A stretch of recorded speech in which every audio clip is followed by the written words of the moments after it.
Hello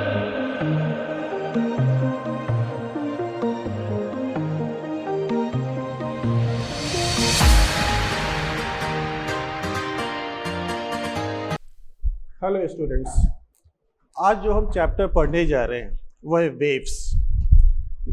तो wave में होता क्या है, वेव में क्या ट्रांसफर होता है? तो सबसे पहले डेफिनेशन को देखते हैं। तो wave is a disturbance in the medium that transfer energy and momentum. तो क्या ट्रांसफर करता है वेव? एनर्जी। ये जो सारा खेल है वो इसी का है। ये ट्रांसफर क्या करेगा? एनर्जी। यानी मीडियम को डिस्टर्ब कर रहा है। जैसे कि अगर हम बोल रहे हैं और आप सुन पा रहे हैं तो इसका मतलब है कि हमने अपने माउथ के नजदीक के एयर पार्टिकल को डिस्टर्ब कर दिया और इस तरह से पार्टिकल टू पार्टिकल एनर्जी का ट्रांसफर होता है और इस तरह से वेव क्या करता है? आगे की तरफ ये प्रोपेगेट करता है। मान लीजिए एक शांत रिवर, बिल्कुल स्थिर रिवर, और उसमें हम एक फेंकते हैं पत्थर। तो जहां हमने ये पत्थर फेंका वहां के पानी को डिस्टर्ब कर दिया और वो डिस्टर्बेंस क्या होगा? रिपल्स के फॉर्म में उस पूरे रिवर में आपका फ्लो करना या आपका शुरू कर दिया। तो वेव में आपका क्या आपका ट्रांसफर होगा? ये एनर्जी। तो आइए जरा देखते हैं वेव के टाइप्स क्या है। तो वेव आपका बेसिकली दो तरह का है। एक वेव कहलाता है क्या? Mechanical wave.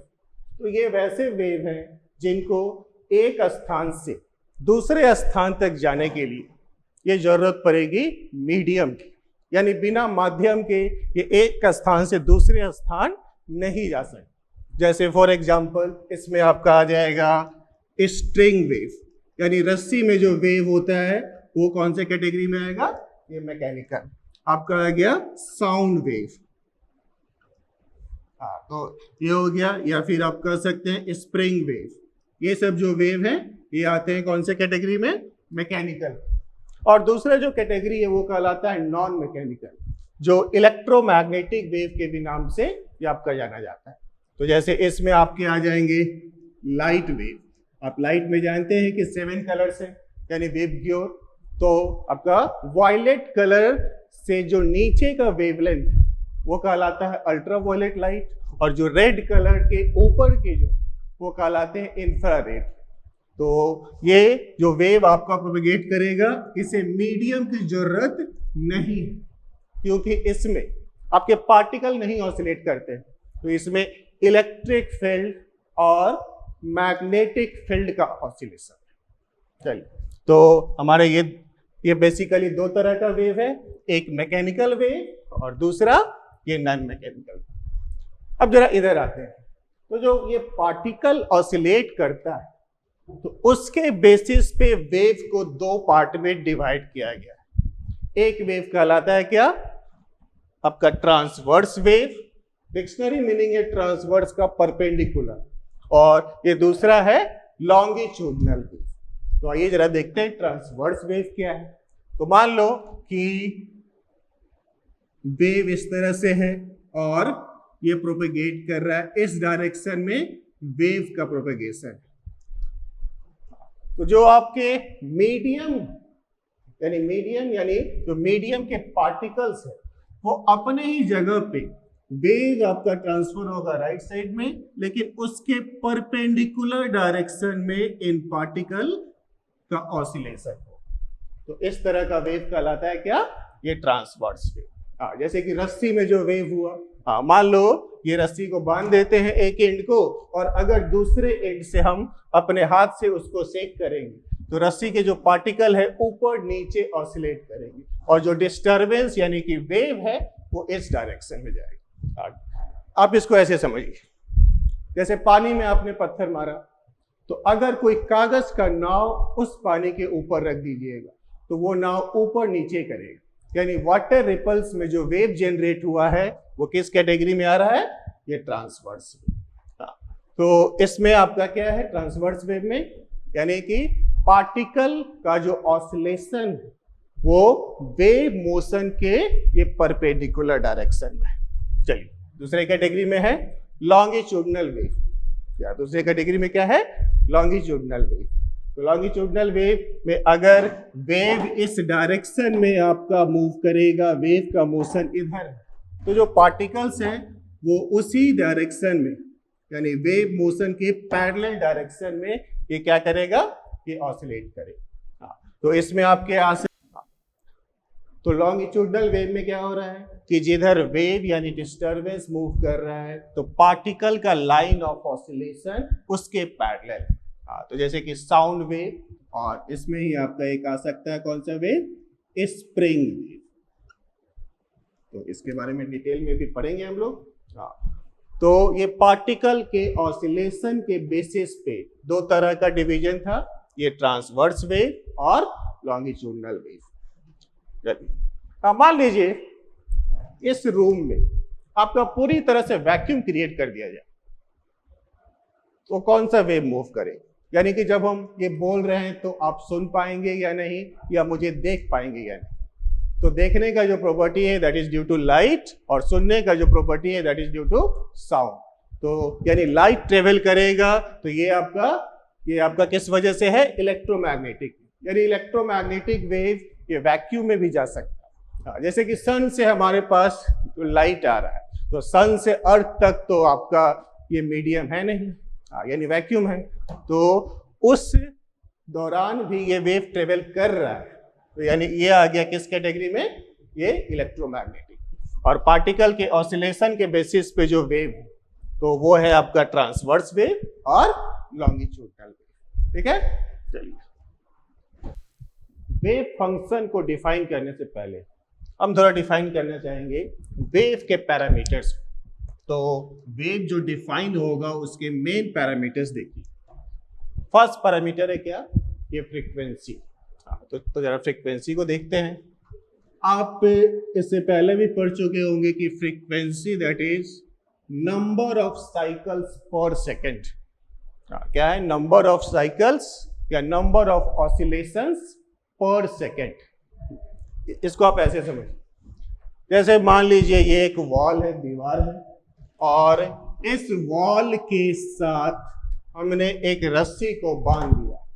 अब रस्सी के इस छोर को हम पकड़े हुए हैं और रस्सी टाइट है। अब मान लो हम इसको ऊपर नीचे करेंगे तो इस रस्सी में एक वेव जनरेट होगा। क्या इस रस्सी में क्या होगा, एक वेव जनरेट होगा जो कि आगे की तरफ क्या होगा, आपका ट्रेवल। तो क्या रस्सी का ये पार्टिकल उठ के यहां चला आएगा क्या, तो वेव में आपका पार्टिकल का ट्रांसफर नहीं है। क्या ट्रांसफर हो रहा है, सिर्फ एनर्जी ट्रांसफर हो रहा है। यानी पहला पार्टिकल दूसरे को डिस्टर्ब कर रहा है, दूसरा जो पार्टिकल है वो अपने बगल वाले को डिस्टर्ब कर रहा है, और इस तरह से एनर्जी एक स्थान से दूसरे स्थान तक जा रहा है। अब मान लो अगर हम इसी रस्सी को थोड़ा तेज ऐसे ये जनरेट करते हैं तो क्या इतने ही वेव बनेंगे, या इससे ज्यादा बनेंगे, या इससे कम बनेंगे। तो देखिए वेव किसने जनरेट किया, मैंने, यानी मैं हूं इसका सोर्स। तो अगर मैं ये सोर्स का जो ये ऑसिलेशन का टाइम अगर हम ये चेंज करेंगे तो फ्रीक्वेंसी भी क्या होगा, ये चेंज होगा। यानी फ्रीक्वेंसी डिपेंड करता है किस पे, ये सोर्स पे, यानी सोर्स की प्रॉपर्टी होती है फ्रीक्वेंसी।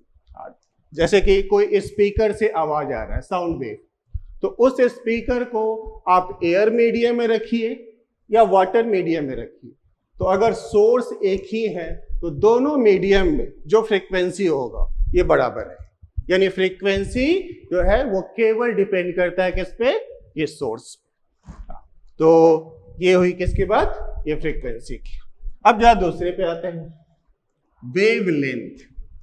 नाम में ही डेफिनेशन है, एक वेव की जो लंबाई होती है, एक वेव का जो लंबाई हुआ ये कहलाता है क्या, वेवलेंथ।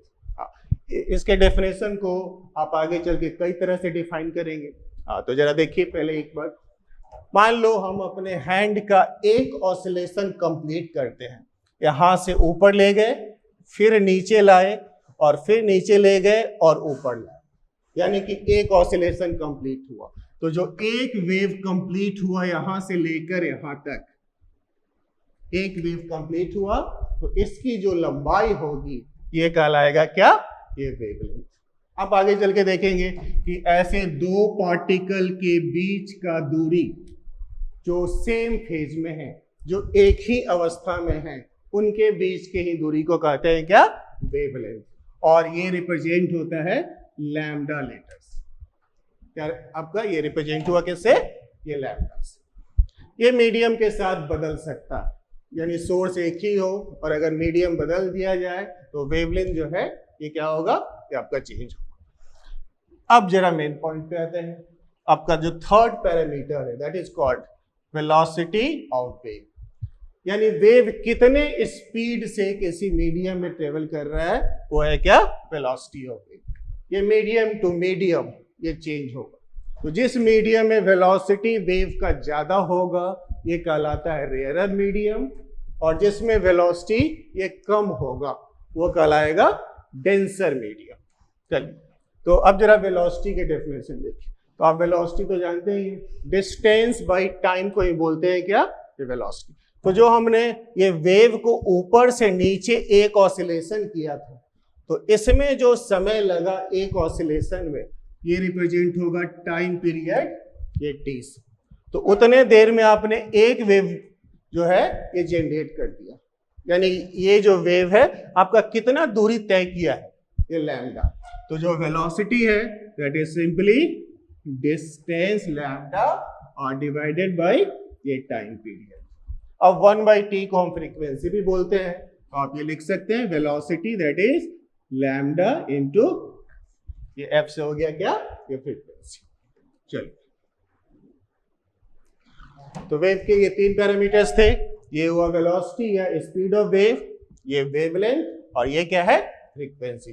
फ्रीक्वेंसी सोर्स की प्रॉपर्टी है जो मीडियम बदलने पर भी नहीं चेंज होगा। लैम्डा जो है और ये जो वेलोसिटी है ये दोनों मीडियम के साथ क्या होते हैं?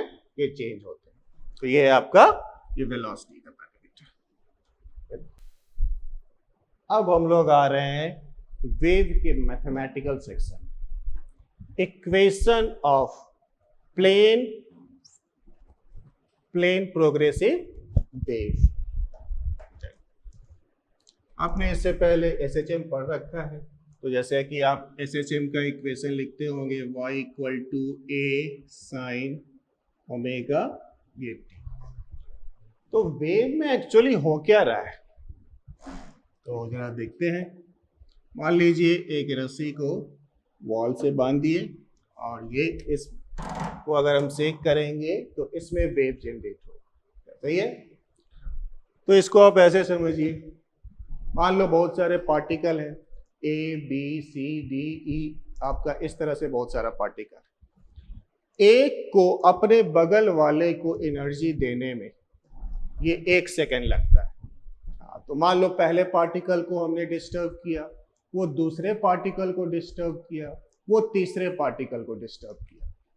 तो हमने अगर इसको 0 टाइम पे एनर्जी दिया तो पहले पार्टिकल को 1 सेकेंड बाद मिल गया, दूसरे को दूसरे सेकेंड में मिला, और ये तीसरे को ये आपका तीसरे सेकेंड में मिला। यानी कि जो तीसरा पार्टिकल अभी काम कर रहा है वो ये पार्टिकल कब कर चुका है? बिल्कुल सही, 3 सेकेंड ये पहले। तो एनर्जी जो है वो क्या होगा? ये आपका ट्रांसफर होगा। तो जैसे इसमें बहुत सारे पार्टिकल हैं, तो पार्टिकल का तो नाम देना होगा, तो नाम हम किस तरह से देंगे जरा ये देखिए।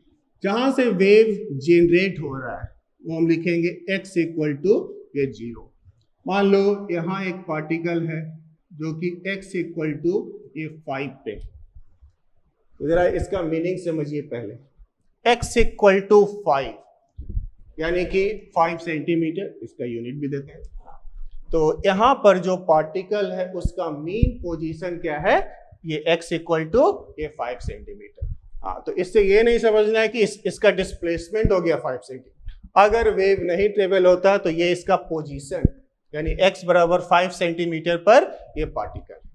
चलिए, ठीक है। अब इसमें हम अगर एक वेव जनरेट करते हैं इस तरह से, ठीक है, तो ये इक्वेशन है a sin ओमेगा t। मान लो ये जो दूरी है ये हम रिप्रेजेंट करते हैं ये x से, और वेव जो मूव कर रहा है ये मूव कर रहा है कितने से, ये v से। तो डिस्टरबेंस को यहां से यहां तक जाने में कितना का समय लगेगा, दूरी x है और स्पीड v है, तो सिंपली टाइम लगेगा। यहां जो काम तो टाइम लगेगा वो है डिस्टेंस बाय वेलोसिटी, यानी t बराबर क्या हो गया, x बाय v। तो इसको ऐसे समझिए, ये पार्टिकल जो काम अभी कर रहा है वो ये पार्टिकल ये पहले कर चुका है।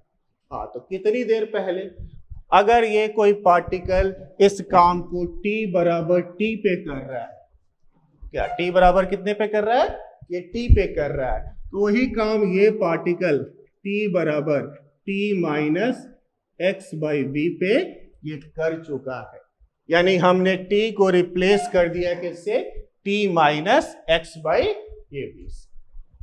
चलिए फिर से समझिए ध्यान से, वेव में क्या हो रहा है, एक पार्टिकल अपने बगल वाले को डिस्टर्ब कर रहा है, वो अपने बगल वाले को डिस्टर्ब कर रहा है, और इस तरह से एनर्जी ट्रांसफर हो रहा है।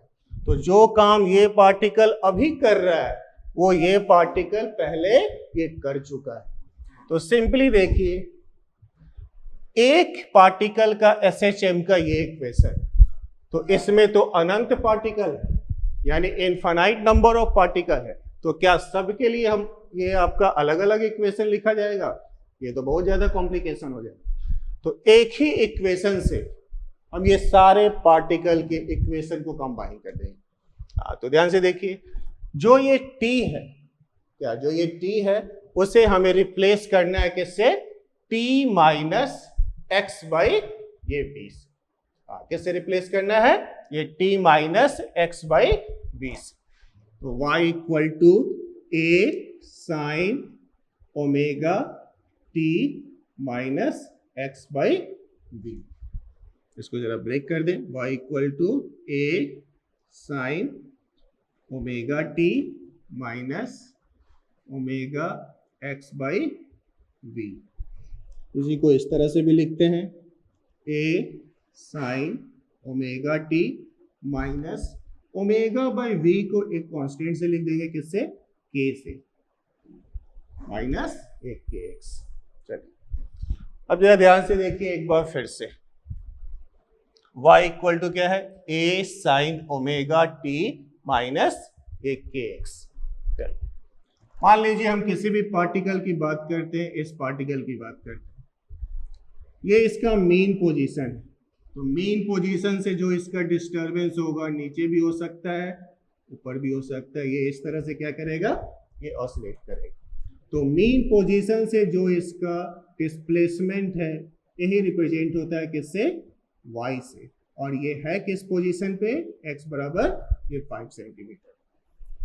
तो जरा इस इक्वेशन के सारे पैरामीटर को एक बार फिर से देखते हैं। चलिए देखिए, y क्या है, डिस्प्लेसमेंट फ्रॉम मीन पोजीशन, क्या है, डिस्प्लेसमेंट फ्रॉम मीन पोजीशन। ए से हम इसको कहेंगे क्या, एम्पलीट्यूड। मीन पोजीशन से तो सबसे ज्यादा डिस्प्लेसमेंट है वो है क्या, ये एम्पलीट्यूड। ओमेगा आप जान रहे हैं एंगुलर फ्रीक्वेंसी, इसे कहते हैं एंगुलर फ्रीक्वेंसी। इस के को हम कहते हैं angular wave number, angular wave number. ये जो पूरा है, ये जो पूरा टर्म है, जैसे आप पढ़ चुके हैं साइन थीटा कॉस थीटा, तो ये जो पूरा टर्म है ये तो एंगल है, यानी इस पूरे टर्म को कहते हैं क्या, फेज एंगल। ये पूरा टर्म कहलाया फेज एंगल। अब एंगल का वैल्यू चेंज होगा तो साइन थीटा का वैल्यू भी चेंज होगा, और साइन थीटा का वैल्यू चेंज होगा तो y का वैल्यू भी चेंज होगा। यानी कि y जो है वो इस t पर भी डिपेंड कर रहा है और इस ये x पर भी डिपेंड कर रहा है। ये y जो है इसके लिए दो वेरिएबल है, ये t भी, यानी अगर ये t चेंज होगा तो ये एंगल चेंज होगा और साइन थीटा का वैल्यू चेंज होगा, और अगर ये x चेंज होगा तो भी ये एंगल चेंज होगा, और ये y क्या होगा, ये आपका चेंज होगा। यानी कि एक ही टाइम पे, मान लो अभी रस्सी का ये पोजीशन, तो मान लो किसी पार्टिकुलर टाइम पे आप इसका फोटोग्राफ खींचिए, तो ये रस्सी का फोटो इस तरह से आया। तो एक ही टाइम पे देखिए, इस पार्टिकल के लिए y कुछ और है, इस पार्टिकल के लिए y कुछ और। यानी एक पार्टिकुलर टाइम पे अगर आप इस x को बदलेंगे तो ये y भी क्या होगा, ये आपका चेंज होगा। चलिए अब मान लो कि इसको हम अलग अलग टाइम पे फोटोग्राफ खींचते हैं और एक ही पार्टिकल को देखते हैं, क्या ये पार्टिकल को देखते हैं और अलग अलग टाइम पे फोटोग्राफ खींचते हैं, तो ये पार्टिकल कभी यहां नजर आएगा, कभी यहां नजर आएगा, कभी यहां नजर आएगा। यानी एक ही पार्टिकल है तो उसका पोजीशन नहीं बदल रहे हैं, लेकिन ये टाइम बदल रहे हैं, यानी अलग अलग टाइम पे फोटोग्राफ लेंगे। तो अगर ये टाइम चेंज होगा तो y का वैल्यू क्या होगा, ये आपका चेंज होता जाएगा। तो फिर से देखिए, यहाँ पे जो y है that is the function of x and t। क्या y किसका फंक्शन है, x एंड t, यानी y डिपेंड करता है x पर भी और टाइम ये t पर।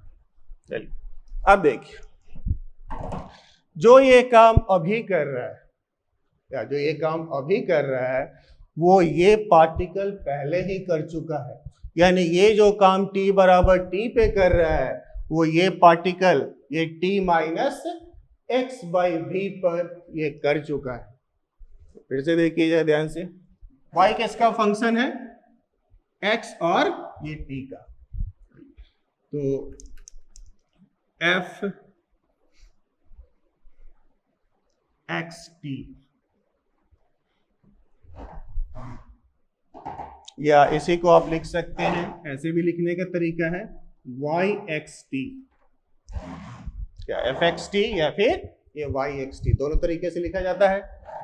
मान लो कि y एक्स टी है, यानी इन दोनों पे ये डिपेंड कर रहा है। तो अगर कोई इक्वेशन आ रहा है जिसमें y बराबर ये x बराबर 0 पे आते हैं, तो x बराबर 0 मतलब कहाँ आ गए, ये पार्टिकल के पास। तो ये पार्टिकल के पास आ गए हैं, तो इसके लिए जो टाइम होगा ये रिप्लेस हो जाएगा t minus x by v. चलिए ध्यान से देखिए, जो पार्टिकल x पोजीशन वाला t टाइम पे कर रहा है वो x बराबर 0 पोजीशन वाला ये पहले ही कर चुका है। यानी कब कर चुका है, t माइनस एक्स बाई ये वी पे। इस चीज को याद रखिएगा, प्रॉब्लम पे का सॉल्यूशन करते समय ये चीज पे हम थोड़ा स्ट्रेस डालेंगे। चलिए फिर से देखिए इसको दूसरे तरीके से, y एक्स टी, क्या y एक्स टी, y अगर हम t बराबर 0 पे आते हैं तो x को रिप्लेस कर दीजिए x माइनस बी टी से। यानी जो पार्टिकल x पोजीशन वाला ये t टाइम पे कर रहा है, जो x पोजीशन वाला किस समय कर रहा है, ये t टाइम पे कर रहा है, तो t इक्वल टू 0 पर वही काम x minus we T position वाला कर रहा है। तो इस इक्वेशन में हमने क्या किया, ये टाइम में से टाइम घटा x बाई वी और इसमें से पोजीशन में से आपका पोजीशन। तो x और t का जो रिलेशन होगा ये हमेशा लीनियर होना चाहिए। क्या x और t का जो रिलेशन होगा ये हमेशा क्या होना चाहिए, ये आपका लीनियर होना चाहिए। तो ये फिर से आते हैं, ये हमारा इक्वेशन था y equal to a sine omega t minus k x. अब जरा एक टर्म पे ध्यान देते हैं, इसके नाम पे, प्लेन और ये प्रोग्रेसिव। ये जो रस्सी का पार्टिकल वेव ट्रेवल कर रहा है x डायरेक्शन में और पार्टिकल ट्रेवल कर रहे हैं y डायरेक्शन, ये दो डायरेक्शन मिलकर बना xy प्लेन। यानी पार्टिकल का मोशन रेस्ट्रिक्टेड है xy प्लेन तक, तो इसलिए नाम है क्या, ये प्लेन। और ये वेव आगे की ओर मूव कर रहा है, यानी फॉरवर्ड डायरेक्शन में मूव कर रहा है, तो इसी कारण से नाम है ये प्रोग्रेसिव वेव। तो जो वेव आगे की तरफ मूव करते हैं वो कहलाता है क्या? ये प्रोग्रेसिव वेव। वेव अगर किसी दूसरे मीडियम, एक मीडियम से दूसरा मीडियम में जा रहा हो तो वो टकरा कर ये पीछे भी आएगा, यानी रिफ्लेक्ट भी होगा, दूसरे मीडियम में ट्रांसमिट भी होगा। लेकिन ये जो वेव है एक ही डायरेक्शन में मूव कर रहा है, इसके नाम है क्या? आपका प्रोग्रेसिव। ये था प्लेन प्रोग्रेसिव वेव। चलिए ठीक है, अब हम आ रहे हैं वेव फंक्शन पे। यानी वेव को डिफाइन करना है तो with the help of function. Function algebraic भी हो सकता है, एक्सपोनेंशियल भी हो सकता है, ट्रिग्नोमेट्रिक भी हो सकता है। वेव में जो पार्टिकल्स हैं ये अपने ही पोजीशन पे सिर्फ ऑसिलेट करते हैं, यानी एक जगह से दूसरे जगह नहीं जाता है। तो ये जो पार्टिकल का डिस्टरबेंस होगा अपने मीन पोजीशन से, ये रिप्रेजेंट करते हैं y से। ये पार्टिकल का जो ये पोजीशन होगा, यानी कहाँ पर के पार्टिकल की बात हो रही है, तो ये रिप्रेजेंट होगा ये x से। ये वेव का वेलोसिटी है और ये कोई भी टाइम है, ये t। तो हमने ये कहा था प्लेन प्रोग्रेसिव वेव में कि x और t के बीच का रिलेशन ये लीनियर होना चाहिए। तो ये लीनियर तो है इक्वेशन, तो x माइनस बी टी, तो ये y बराबर x माइनस बी टी का जो स्क्वायर का जो इक्वेशन है, ये वेव इक्वेशन को ये रिप्रेजेंट कर सकता है या नहीं कर सकता है। जरा ये चेक करना सीखिए आप। चलिए देखिए, y अगर डिस्प्लेसमेंट है ये आपका मीन पोजीशन से, तो इसकी वैल्यू ये फाइनाइट होनी चाहिए। क्या इसका जो वैल्यू है ये आपका लिमिटेड रेंज में रहना चाहिए। x और t ये कोई भी वैल्यू लेने के लिए फ्री है, यानी x और t का वैल्यू आपका कुछ भी हो सकता है, लेकिन y मस्ट बी फाइनाइट। तो इस इक्वेशन में अगर ये दोनों ये x और t के वैल्यू को बहुत ज्यादा बढ़ा देंगे तो इस y का वैल्यू भी आपका इंफिनिटी की तरफ जा सकता है। इसलिए ये इक्वेशन वेव इक्वेशन नहीं रिप्रेजेंट करेगा। ये इक्वेशन भी देखिए, अगर ये काफी छोटा होगा, टेंड्स टू जीरो की तरफ जाएगा, तो ये पूरा फंक्शन ये इंफिनिटी की तरफ जाने लगेगा। ये भी वेव फंक्शन को नहीं रिप्रेजेंट कर सकता। चलिए अब जरा इसमें आइए, अगर ये जीरो की तरफ ज्यादा भी है तो ये जो वेव है, क्या ये जो वेव है ये आपका ये फिक्स लिमिटेड रेंज में ही रहेगा। तो ये आपका वेव इक्वेशन रिप्रेजेंट ये कर सकता है। यानी अगर ये मान लो इंफिनिटी भी हो जाता है तो y होगा 0, और अगर ये 0 हो जाता है तो y होगा आपका 2। तो ये वेव इक्वेशन ये रिप्रेजेंट कर सकता है। लॉग फंक्शन, तो ये जो फंक्शन है ये x माइनस बी टी अगर 0 की तरफ बढ़ा तो log 0 डिफाइन नहीं है, तो जिस कारण से ये भी वेव फंक्शन को रिप्रेजेंट ये नहीं कर सकता। अब इसमें देखिए y बराबर ये आपका माइनस साइन है, तो ये भी जो फंक्शन है ये इंफिनिटी की तरफ नहीं जाएगा, यानी 0 से लेकर के ये किसी वैल्यू के बीच में ही रहेगा। तो ये वेव फंक्शन को रिप्रेजेंट ये कर सकता है। ये ट्रिग्नोमेट्रिक फंक्शन है, तो साइन थीटा का वैल्यू तो आपका +1 से लेकर के -1 के बीच में ही रहेगा। तो ये वैल्यू भी आपका +a से लेकर के -a तक रहेगा। तो ये भी वेव फंक्शन को रिप्रेजेंट ये कर सकता है। ठीक है, अब वेव फंक्शन की मदद से सबसे पहले आप ये चेक करना सीख गए कि कौन सा फंक्शन वेव फंक्शन को रिप्रेजेंट कर सकता है और कौन सा ये आपका नहीं कर सकता। अब देखिए, इस वेव इक्वेशन से ही हम वेव के वेलोसिटी को भी देख सकते हैं और ये वेव के डायरेक्शन को भी देख सकते हैं। तो ये जरा ध्यान से देखिए, हमने वेव में क्या कहा कि एक पार्टिकल अपने बगल वाले पार्टिकल को एनर्जी ट्रांसफर करता है और इस तरह से वेव आपका आगे की तरफ जाता है। तो मान लो कोई वेव राइट डायरेक्शन में जा रहा है, क्या कोई वेव आपका किधर जा रहा है, ये राइट डायरेक्शन, ये वेव का डायरेक्शन है मोशन का। तो जो काम ये पार्टिकल अभी कर रहा है वो ये पार्टिकल पहले ही कर चुका है, यानी जो काम ये टी के टाइम पे कर रहा है वो ये पार्टिकल, ये दूरी मान लेते हैं x है और ये वेव का वेलोसिटी क्या है, ये v है। तो ये आपका particle t minus x by v पे करेगा, यानी कि हमने इसमें टाइम में ऐड किया या सब्ट्रैक्ट किया है। तो ये आपका t minus x by v है, यानी बीच का जो साइन है ये माइनस। तो अगर ये साइन बीच का माइनस है, इसका मतलब ये जो वेव है ये मूव कर रहा है ये पॉजिटिव एक्स डायरेक्शन। क्या ये वेव किधर मूव कर रहा है? ये पॉजिटिव, ये एक्स डायरेक्शन। अब मान लो कि वेव इधर मूव कर रहा होता नेगेटिव एक्स डायरेक्शन की तरफ, तो जो काम ये पार्टिकल टी टाइम पे कर रहा है वो काम ये पार्टिकल अब तो आगे जाके करेगा, यानी ये करेगा t plus x by v पे, यानी इन दोनों के बीच का जो साइन है क्या आया? ये प्लस में आया। चलिए ठीक है, तो ये प्लस साइन रिप्रेजेंट करता है कि वेव आपका किधर मूव कर रहा है? Negative x direction. यानी अगर इसी इक्वेशन में ये माइनस की जगह अगर प्लस हो, क्या माइनस की जगह क्या हो? ये प्लस हो, तो ये वेव मूव कर रहा है किधर? Negative x direction. तो अगर इन दोनों के बीच का साइन माइनस हो तो वेव आपका पॉजिटिव एक्स डायरेक्शन में, और अगर इन दोनों के बीच का साइन प्लस में आए तो वेव मूव कर रहा है आपका नेगेटिव एक्स डायरेक्शन। ठीक है, अब आते हैं जरा इसके, अगर इक्वेशन पता हो तो हम इसके प्रॉब्लम पे कैसे अटैक करेंगे, यानी प्रॉब्लम कैसे सॉल्व करें। तो अब आ रहे हैं कुछ आपके प्रॉब्लम पे भी। जैसे देखिए ये इक्वेशन तो वेव इक्वेशन को रिप्रेजेंट कर सकता है। अब एक सवाल देखते हैं वेव पे। वेव के जो प्रॉब्लम होते हैं इसमें आपको ज्यादा घुमाया नहीं जा सकता। अगर आपको ट्रिग्नोमेट्री का बेसिक नॉलेज है तो आप बड़े आसानी से इसके सवाल को सॉल्व कर सकते हैं।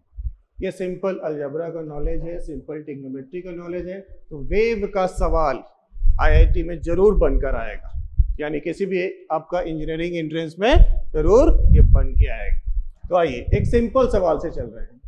ये मान लो कोई वेव फंक्शन इस इक्वेशन से रिप्रेजेंट हो रहा है, y equal to 4/2 plus x minus आपका 3 का स्क्वायर, जहां x और y ये सेंटीमीटर में है और टाइम है सेकंड में। हाँ, तो फर्स्ट पार्ट पे आते हैं। व्हाट इज डायरेक्शन ऑफ ये प्रोपेगेशन ऑफ वेव? क्या है? व्हाट इज डायरेक्शन ऑफ ये प्रोपेगेशन, यानी वेव किधर जा रहा है? बिल्कुल सिंपल तरीका, x और t के बीच का जो रिलेशन है इसके बीच का साइन क्या है? माइनस, यानी वेव जा रहा है ये पॉजिटिव, ये x डायरेक्शन। तो फर्स्ट पार्ट का हो गया, ये वेव किधर मूव कर रहा है? Positive x direction. अब सिंपल देखिए, what is wave velocity and maximum value of y? हाँ, तो सिंपली देखिए ये पोजीशन, और पोजीशन में से हमने कहा था कि जब भी सब्ट्रैक्ट होगा तो ये आपका vt का टर्म, तो इस v की जगह पे क्या है? ये आपका 3। तो जो वेव का स्पीड है, b पार्ट है, वेव का जो स्पीड है दैट इज 3 सेंटीमीटर ये पर सेकंड। या वेव मूव कर रहा है पॉजिटिव x डायरेक्शन में, और ये मूव कर रहा है कितने स्पीड से? आपका 3 सेंटीमीटर ये पर सेकंड। अब इसमें एक और पार्ट है, मैक्सिमम वैल्यू ऑफ y। तो y तो तभी मैक्सिमम होगा जब ये आपका डिनोमिनेटर का टर्म ये मिनिमम हो जाए। तो कोई भी स्क्वायर फंक्शन तो मिनिमम 0 ही हो सकता है, तो ये मिनिमम 0 होगा तो ये y हो जाएगा आपका 4/2, यानी y का मैक्सिमम वैल्यू है कितना? ये 2 ये सेंटीमीटर। या y का मैक्सिमम वैल्यू क्या है? ये 2 सेंटीमीटर। अब मान लीजिए इसी सवाल में आपका कुछ या आपका छोटा सा चेंज कर रहा है। मान लो हमने इसी को x की जगह पे रिप्लेस कर दिया आपका 2x, तो अब वेव के स्पीड को कैसे निकालें? ये बीच का साइन तो माइनस ही रहने दिया है, तो इसका मतलब है कि वेव आपका मूव कर रहा है किधर? ये पॉजिटिव, ये x डायरेक्शन। हाँ, तो सिंपली देखिए इस x का कोएफिशिएंट पहले 1 था और अब इस x का कोएफिशिएंट है 2, तो अब जो वेव का वेलोसिटी होगा क्या? अब जो वेव का वेलोसिटी होगा सेकेंड पार्ट में वेव वेलोसिटी जो हम लिखेंगे, इस x का कोएफिशिएंट है क्या? ये 2, और इस टाइम का कोएफिशिएंट है आपका 3। तो इस वेव के वेलोसिटी को हम लिख सकते हैं coefficient of time upon coefficient of x। तो टाइम का कोएफिशिएंट है 3 और x का कोएफिशिएंट है 2, यानी ये वेव का स्पीड है 1.5 सेंटीमीटर पर सेकंड। वेव फंक्शन से आप आसानी से ये वेव का, ये y का मैक्सिमम वैल्यू, वेव के डायरेक्शन ऑफ प्रोपगेशन और ये टाइम पीरियड वगैरह आप आसानी से निकाल सकते हैं। ठीक है। हाँ बच्चों देखिए, एक सिंपल सवाल लेते हैं साइनसॉइडल प्लेन प्रोग्रेसिव वेव पर। तो एक इक्वेशन आपको दिया हुआ है y equal to 2 sine 50 pi t minus 2 pi x, जहाँ x और y सेंटीमीटर में है और टाइम है सेकेंड में। तो इस इक्वेशन के मदद से आपको वेव के सारे पैरामीटर्स निकालने आने चाहिए। तो क्या क्या पूछा गया है जरा ये देखिए। What is amplitude, wavelength and frequency of wave, what is direction of propagation of wave, and what is value of y for particle at x बराबर 0 at आपका एक पार्टिकुलर टाइम है t इक्वल टू ये 1/100 second. हाँ तो देखिए, जो भी वेव इक्वेशन दिया हुआ है इसको साइनोसॉइडल वेव इक्वेशन से कंपेयर करेंगे पहले। तो क्या था इक्वेशन हमारा, y equal to a sine omega t minus k x. Simply देखिए, इस इक्वेशन और इस इक्वेशन को कंपेयर कीजिए तो एम्पलीट्यूड के जगह पे क्या है, ये 2, यानी कि y का मैक्सिमम वैल्यू जा सकता है 2 सेंटीमीटर, ये आपका एम्पलीट्यूड। हाँ सेकेंड पार्ट पे आते हैं, वेवलेंथ।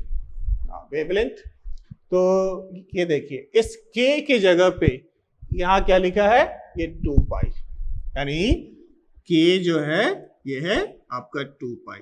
अगर याद हो तो इस k को हमने रिप्लेस किया था ओमेगा बाई v से, यानी इसको आप ऐसे भी लिख सकते हो 2 पाई बाई ये लैम्डा।